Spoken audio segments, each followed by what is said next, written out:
Hi, I'm Rodley from LemTask. In this video, we are looking at common mistakes people make when using Super Productivity. This is a powerful tool, but when it comes to be used the wrong way, daily execution can start feeling harder than it needs to be. Let's walk through the most common issues right here. This is Super Productivity's homepage. For those who don't know, this is quite a bit different interface. It's not your usual sign up, log in with your Google or email, but they have a web app, and also you can download it for free and it will be installed automatically to your laptop. Once it's installed to your laptop, you just have to go to your apps and you just click on it. And the funniest thing is it will be registered accordingly to your Gmail automatically as you download it. So this is how Super Productivity looks.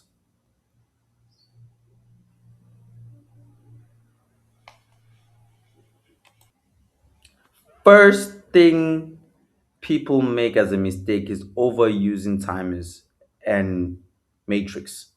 People track everything, every task, every minute. Instead of focusing on the work, they start focusing on the numbers. Tracking time should support work, not distance from it.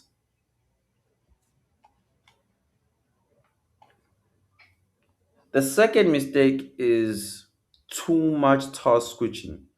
Start on one task, stop the timer, switch to another task, start again. This contains switching breaks focus.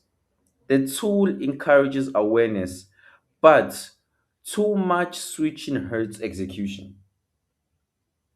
Another issue is broken focus. Notifications, process plans. You check the app more than you work. Instead of staying on one task, attention keeps jumping. That kills momentum. And it's super hard for people who want simple execution. People don't want to track every minute. People who prefer working first and rewinding later. It works best for users who enjoy tracking and analyzing and keeping up with the discipline of what they have to do. Another common thing is having too many lists in one place. Instead of your complete section looking like this, some other people's this is their today's list that they have to do. You can't do so many lists in one day. You can't do 10, you can't do 15 things within a day.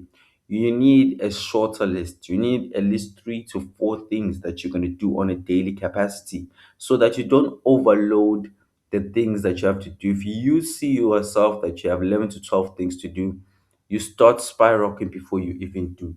So it's better to always keep your tasks less so that they can be able to be completable through over time. For context, this is how we approach daily execution in LemTask. Tasks are captured fast. You pick one task, you start working. Focus always stays protected. No pressure to track everything. This is LemTask homepage. If you don't have LemTask, the link is down in the description below. Once you click on it, it will take you to the homepage and you just click get for free. It will take you to the second phase, productivity that's actually fun. You put in your name, email, password, and you create an account.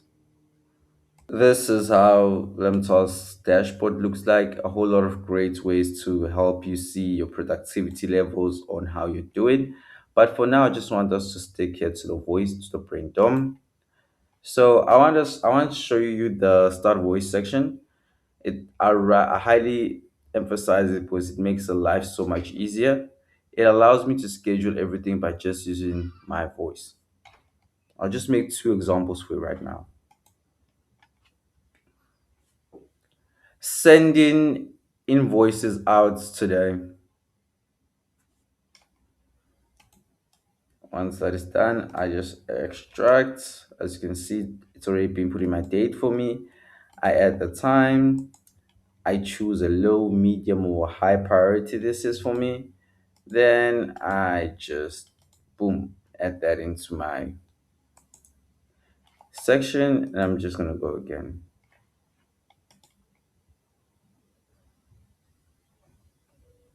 Having a check at my team's work today. So once that is that, as you can see, having a check with my teams. As you can see, it's today's date. I just add the time, low, medium, high priority, and I just choose my folder and just add it like that. So once as you can see by my dashboard in my today section, by just using the voice section, I've already scheduled my tasks instantly without wasting time. And this didn't take me more than just a minute, I think. Took me some few seconds just to actually schedule my task. So if I go to my today section, my today's section is just for things that I'm going to do today. I like the dashboard, which by tells gives me the overview of everything. But the today section tells me that I'm going to do this. So I'm just going to scroll down, and as you can see, the my tasks are there. They're waiting for me to actually start working on them when the time hits. When the time hits, I start working on them. Then after that, once I'm done, I just give it a tick to symbolize that my productivity is done at the moment. Super productivity is a strong tool when used intentionally, but it requires discipline, and it works best for people who like tracking their time. If you focus more on execution than matrix, a similar workflow may work better. The key is choosing a tool that supports you actually how you work and how you move.